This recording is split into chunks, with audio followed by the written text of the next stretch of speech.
Welcome to white page academy. ఈరోజు current అఫైర్స్లో భాగంగా మన ఫస్ట్ టాపిక్ ఇప్పుడు చూద్దాం. ఈరోజు మన ఫస్ట్ టాపిక్ భారతదేశపు మొట్టమొదటి విస్టాడోమ్ జంగిల్ సఫారీ రైలు. ఈ విస్టాడోమ్ జంగిల్ సఫారీ రైలు ప్రారంభించిన రాష్ట్రం ఏది అంటే Uttar Pradesh. Next topic global electric vehicle outlook 2025. ఈ గ్లోబల్ ఎలక్ట్రిక్ వెహికల్ అవుట్లుక్ను విడుదల చేసిన సంస్థ ఏది అంటే international energy agency. Next topic Indrayani నది. ఈ ఇంద్రయాణి నది ఏ రాష్ట్రంలో ఉందంటే మహారాష్ట్ర.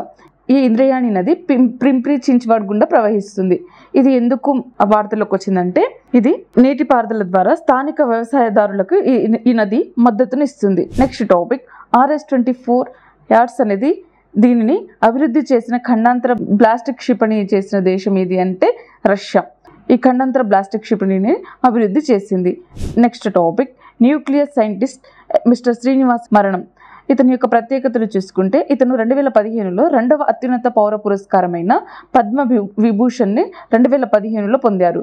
అదేవిధంగా 1919లోని మూడవ అత్యున్నత పౌర పురస్కారమైన పద్మభూషణ్ను, 1984లో పద్మశ్రీ అవార్డును శ్రీనివాసన్ పొందారు. నెక్స్ట్ టాపిక్ ఖగోళ భౌతిక శాస్త్రవేత్త డాక్టర్ జైనాథ్ నార్లీకర్ మరణం. ఇతని యొక్క ప్రత్యేకతలు చూసుకుంటే ఈ జైనాథ్ నార్లీకర్ ఇతను 1972లో టాటా ఇన్స్టిట్యూట్ ఆఫ్ ఫండమెంటల్ రీసెర్చ్లో చేరారు. ఇతనికి 2004లో భారతదేశపు రెండవ అత్యున్నత పౌర పురస్కారమైన పద్మవిభూషణ్ లభించింది. 1965లో పద్మభూషణ్, 2011 1996లో సైన్స్ పాపులరైజేషన్ కోసం యునెస్కో కళింగ అవార్డుని ఇతనికి ప్రధానోత్సవం చేసింది. నెక్స్ట్ టాపిక్ ఎన్సీసీ క్యాడెట్ ప్రపంచంలోని ఎత్తైన శిఖరం ఏది అంటే ఎవరెస్ట్ శిఖరం. ఎన్సీసీ క్యాడెట్ ఇది నేషనల్ క్యాడెట్ కార్ప్స్ బృందం మే 18, 2025 ప్రపంచంలోనే అత్యంత ఎత్తైన పర్వత శిఖరమైన ఎవరెస్ట్ శిఖరాన్ని విజయవంతంగా స్కేల్ చేసింది. ఇది 2013 మరియు 2016 తర్వాత ఎవరెస్ట్ శిఖరానికి ఎన్సీసీ యొక్క 3వ విజయవంతమైన యాత్ర. అందుకు గాను ఇది ప్రత్యేకంగా వార్తల్లోకి నిలిచింది. నెక్స్ట్ టాపిక్ డిపో దర్పణ్ అన్నా మిత్ర మరియు అన్నా షయాత. దీనిని ప్రారంభించిన మంత్రిత్వ శాఖ ఏది అంటే వినియోగదారుల వ్యవహారాల మంత్రిత్వ శాఖ మరియు ఆహారం మరియు ప్రజా పంపిణీ మంత్రిత్వ శాఖ దీనిని ప్రారంభించింది. దీనిని ప్రారంభించిన వారు ఎవరు అంటే వ్యవహారాలు, ఆహారం మరియు ప్రజా పంపిణీ మంత్రి అయిన ప్రహ్లాద్ జోషి దీనిని ప్రారంభించారు. ఎక్కడ దీనిని ప్రారంభించారంటే న్యూఢిల్లీలో.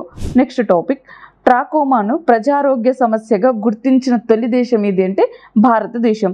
ప్రపంచ ఆరోగ్య సాధనలో జెనీవాలో జరిగిన 78వ ప్రపంచ ఆరోగ్య సభలో ప్రపంచ ఆరోగ్య సంస్థ అయిన WHO ద్వారా ట్రాకోమాను ప్రజారోగ్య సమస్యగా నిర్మూలించే సర్టిఫికేట్ను భారతదేశానికి అందించారు.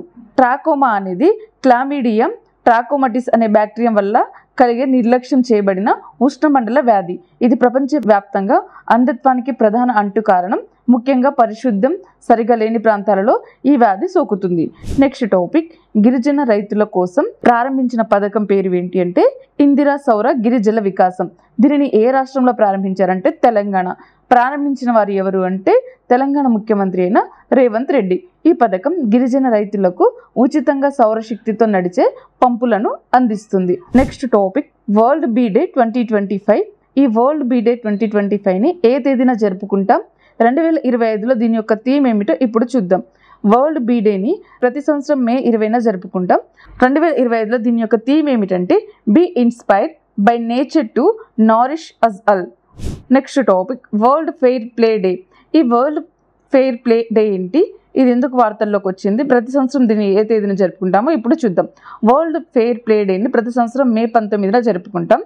ఐక్యరాజ్య సమితి జనరల్ అసెంబ్లీ ద్వారా 2025లో ప్రారంభమయ్యే వరల్డ్ ఫెయిర్ ప్లే డేని మే 19న అధికారికంగా నిర్ణయించేవారు. సో ఇది ఈరోజు యొక్క కరెంట్ అఫైర్స్కి సంబంధించిన టాపిక్. ఈరోజు క్లాస్కి సంబంధించిన PDF యాప్లో ఉంది, డౌన్లోడ్ చేసుకోండి. వీడియోని లైక్ చేయండి, షేర్ చేయండి. Thank you.